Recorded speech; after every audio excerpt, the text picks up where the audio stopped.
দর্শক আসসালামু আলাইকুম। দর্শক আপনাদের প্রীতীয় শুভেচ্ছা জানিয়ে শুরু করছি নতুন একটি ভিডিও। তো দর্শক দেখতেই পাচ্ছেন আমাদের সামনে এক আপু, পদ্মাশীল আপু দাঁড়িয়ে আছে। আমরা তার গল্পটা শুনবো, জানবো আপু কেন আমাদের ইউটিউব মাঝে আসলেন, তিনি কি বলতে চান। আপু খুবই পদ্মাশীল, রোজাও রেখেছেন, তো আপু কেন আমাদের মাঝে আসলেন তার মুখ থেকে শুনবো। আপু আসসালামু আলাইকুম। ওয়ালাইকুম আসসালাম। কেমন আছেন? বেশি ভালো নেই রে। আচ্ছা, নাম কি আপনার? জান্নাত। জান্নাত। আচ্ছা, তো জান্নাত আপা, রোজা রমজানের দিন ইউটিউবে দাঁড়ালেন, কারণটা কি? অনেক বাধ্য হয়ে দাঁড়াইছি ভাই।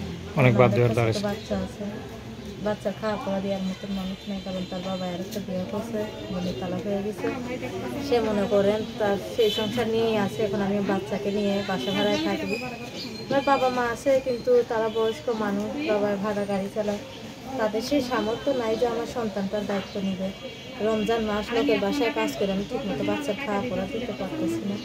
তার জন্য আমার বাধ্য হয়ে প্রতিবেদনে আসে। আচ্ছা, তো রোজা রাখছেন? হ্যাঁ, রোজা রাখছেন, তো যে রোজা রাখছেন, রোজা দেখি ইউটিউবে দাঁড়ালেন, এটা কি ভালো? এটা তো মনে করেন একটা মা তার সন্তানের জন্য আজকে প্রতিবেদনের সামনে আসছে। একটা মা একটা সন্তানের জন্য অনেক কিছু করতে পারে, ঠিক আছে, যেটা তার বাবা পারে না।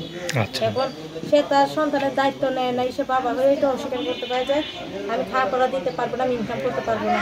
কিন্তু আমি মিশিংয়ের কাজ জানি, আমি আগে স্বামীকে মিশিংয়ের কাজ করে খাওয়াইছি, কিন্তু সে আমার সাথে বেইমানি করছে, প্রতারণা করছে। আর আমাদের কোনো প্রেম ভালোবাসা করে বিয়ে হয়নি, ফ্যামিলিগতভাবেই বিয়ে হয়েছিল। কিন্তু সে মনে করো আরেকজনের সাথে প্রক্রিয়া কইরা সংসারের প্রতি তার মায়া দেওয়া নেই, বুঝছেন।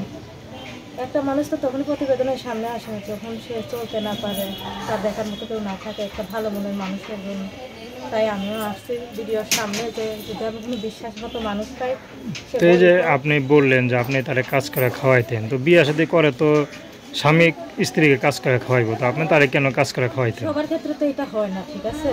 কিছু ছেলেরা আছে তারা না খেয়ে থাকলেও বউকে বাইরে কাজ করতে দিবে না। কিছু ছেলেরা আছে যারা বউয়ের টাকা নিয়ে লুকায়, যাকে তাকে খায় বেড়ায়, কিন্তু নিজে কোনো ইনকাম করে না, ঠিক আছে। আমার ক্ষেত্রেও সেইটাই হয়েছে।